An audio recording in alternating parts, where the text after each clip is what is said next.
Who's got my back? I've got your back, and welcome back to another Pokemon Omega Ruby Alpha Sapphire Wi-Fi battle. Back from my UU tournament back on January 3rd. I had the same team from the last battle against Tourny. This time it's against Hank's girlfriend, Chantel. Funny thing about this is Nick Mighty Mammothswine was her first round opponent, and he also said that he had never gotten 6-0 like 2 days before the tournament, and she 6-0'd him. So, I think that's really funny. Anyways, her team is Jumpluff, Toxicroak, Quagsire, Chandelure, Honchkrow, and Mega Aggron. So, we're going to see what happens and see if we can get to round 3. So, Chantel is going to issue a challenge, and she's going to open up with the Aggron Mega, by the way, as I open up with Astrid, my Jirachi. If you haven't seen what this does yet, it is a lovely set. It was a set I tested out with a team back in December. It works, and I love this set. You're gonna see what happens. Basically, I go for the Doom Desire. Doom Desire and Future Sight are really great moves to have on walls because they hit hard and they can hit post-turn. So it's like leftovers. So, but the thing about this is, I said the Doom Desire, she goes for the Thunder Wave. This is the second time in this tournament that my Jirachi's been paralyzed by a Mega Aggron. She goes for the stones. She just drops a bunch of stones on my side of the field. So it's pretty cool. I go for the Psychic after I get fully paralyzed to try to break the... I can't even think. The special defense a little bit down, but it's not going to do much. She goes for the Stealth Rocks, by the way, the previous turn, thinking that she could stack them like spikes, but she doesn't play Pokemon as much as like most of us, so I wouldn't blame her on that. It was just something that she didn't know, I guess. She goes for the Earthquake. That's why I need to switch out here, because I'm not keen on taking a bunch of Earthquakes. But before I go, I set up the Doom Desire and switch out into my Hydreigon then after to take the Earthquake, which I am immune to. So that's just how I roll. I do get my leftovers because this is a special wall, as Puppetmon is be able to take anything from this thing. Maybe, I don't know. She predicts correctly the Thunder Wave because she did see me use Thunder Wave in the previous battle. She's also going to take the Doom Desire attack, but because it's a Steel type, she is a Water type. That's not, not she is a Water type. Her Pokemon is a Water type. It's going to be able to be taken down to very little. It doesn't do much. Steel against Water, nuh-uh, not a good idea. So, Puppetmon, I got to switch out. I'm not sure why. Maybe oh, duh, because I'm trying to take the Ice Beam. Toxic. I want to take the Toxic. So now I know there's the Earth Power. I think I was predicting her to have the Earthquake and not the Earth Power, and that's what happened. But it's also a crit, so I'm not sure that 100% mattered.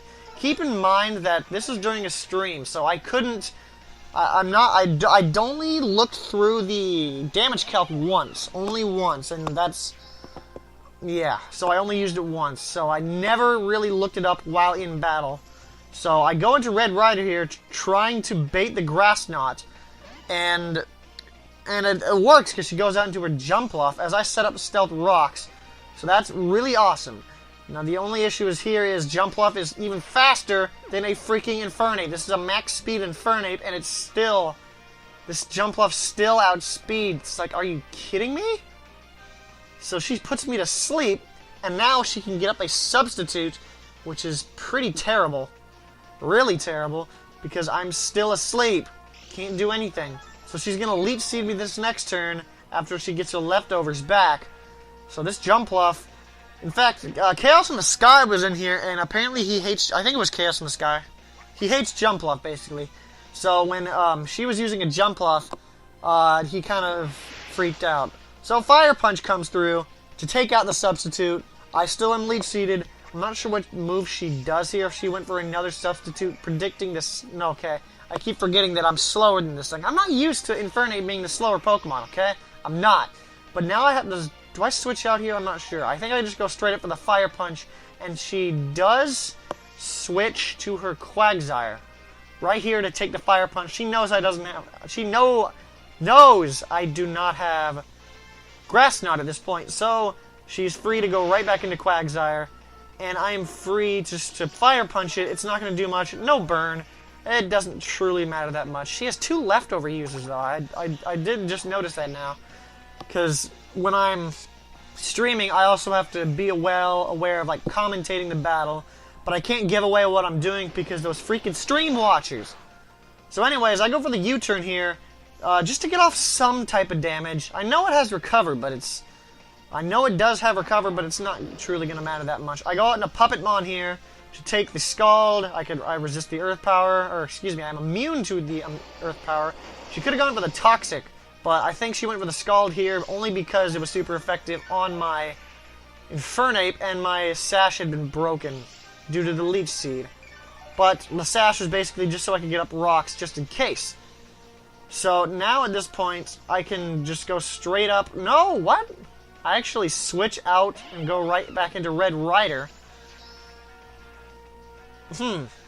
I'm actually dumbfounded. Why did I do that? It's been a while. I know it's been 4 days since, but how can I forget why I did that? Maybe it's because I didn't want to get burned or toxic. Oh, I think that's what happened. I went into here to take the toxic because this is a wall. Having a wall be toxic was a really bad thing. So, plus I think this one thing was useless now because it didn't really do much other than that jump left. But I have ice moves like on Raikou with Hidden Power Ice. I also have Ice Fang. So I think yeah, that's why. So I was wondering why I was so dumbfounded about that. So I go for the close combat just to get some damage off. It's not going to do that much. Actually, it is, but it's just going to live, man. Come on. And he goes for the recover. So this is like literally someone stabbing a fork in my neck. And that's really awesome. But as long as she just doesn't go for the recover constantly, she won't make me want to ram my head into the wall.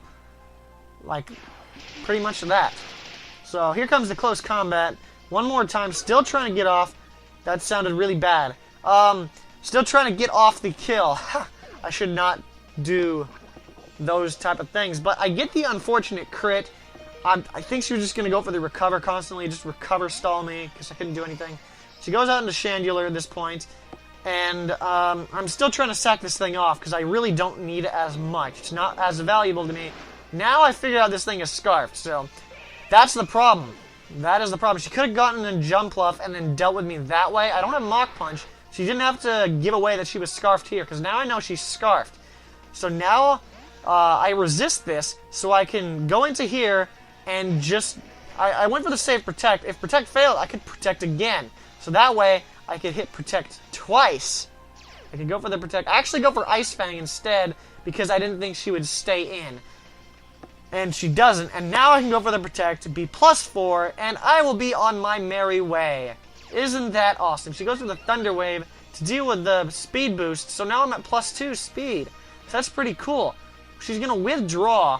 I'm not sure what. Maybe she was predicting the Dry Skin. I knew she had the Toxicroak, so instead I go for the... do I go for the Ice Fang? I only went for the Crunch or Ice Fang, but I'm pretty sure it was the Crunch, because that one was...